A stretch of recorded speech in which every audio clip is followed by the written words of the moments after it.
Hello hello hello. तो फिर से वापस आ गए हैं और अभी तक जितना मैंने आपको समझाया आई होप आपके अच्छे से समझ में आया होगा। अब हम आगे बढ़ते हैं। अगर हम बात करते हैं इनकम की तो सबसे पहले समझिए इनकम क्या होता है।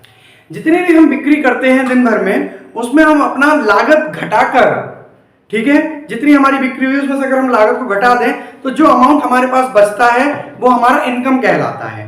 क्लियर। नेक्स्ट है आता है अब डेप्टर्स। डेप्टर्स क्या होता है उस चीज को समझिए। मान लिया आपने किसी व्यक्ति को कोई माल उधार बेचा है, ठीक है, किसी व्यक्ति को कोई माल उधार बेचा है तो वो व्यक्ति डेप्टर कहलाएगा क्योंकि उसे कुछ पैसा आपको देना है। ठीक है।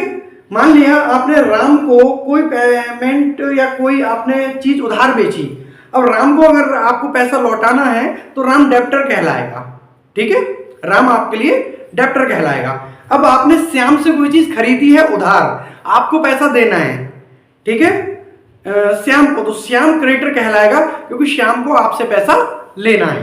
तो ऐसी स्थिति में क्रेडिटर और डेप्टर की स्थिति ये रहती है। आगे अगर हम बात करें बिल रिसीव की, तो मान लिया हमने अगर किसी को कोई चीज उधार दी है, उस पर कुछ पैसे हमारे निकलने हैं, वो हमें उससे लेने हैं, उससे हमें पेमेंट लेना है, तो वो चीज बिल रिसीविंग कहलाएगी। अब होता है बिल पेबल। बिल पेबल यानी कि बीपी, बिल रिसीविंग यानी कि बीआर। बीपी की अगर हम बात करें, बिल पेबल की बात करें, हमने किसी से उधार माल खरीद रखा है, उसको अगर हम पैसा लौटाना है तो वो बिल हमारा जो है पेबल कहलाएगा। क्लियर। नेक्स्ट, अब अगर बात करें हम यहाँ पर ट्रेडिंग अकाउंट की, तो ये व्यापारिक खाते होते हैं। इसमें जो भी हमारे व्यापार के जो भी लेन देन होते हैं हर तरीके के, जैसे कि कौन सा माल हमारे आया, कितने का आया, कौन कौन से मटेरियल आए, कितनी लेबर लगी, कितना क्या हुआ, ये सब ब्यौरा हम उसमें रखते हैं। तो इस ट्रेडिंग अकाउंट में दो तरीके के हमारे खाते बनते हैं, एक होता है प्रॉफिट एंड लॉस, एक होता है balance sheet. Profit and loss में हमारे बिजनेस प्रॉफिट में जा रहा है कि लॉस में जा रहा है, ये चीज हम देखते हैं। ठीक है। बैलेंस शीट में किसी पर्टिकुलर एक फिक्स डेट पर हम ये देखते हैं कि हमारा बिजनेस ऊपर जा रहा है या नीचे आ रहा है। ठीक है, ये स्थिति देखने के लिए, बाकी अपना हिसाब मेंटेन रखने के लिए इन खातों को हम जो है बनाकर रखते हैं। ठीक है। तो यहां पर बात आती है ग्रॉस इनकम और नेट इनकम की। ग्रॉस इनकम की अगर हम बात करें तो जो भी हमारी बिक्री हुई है वो ग्रॉस इनकम कहलाएगी।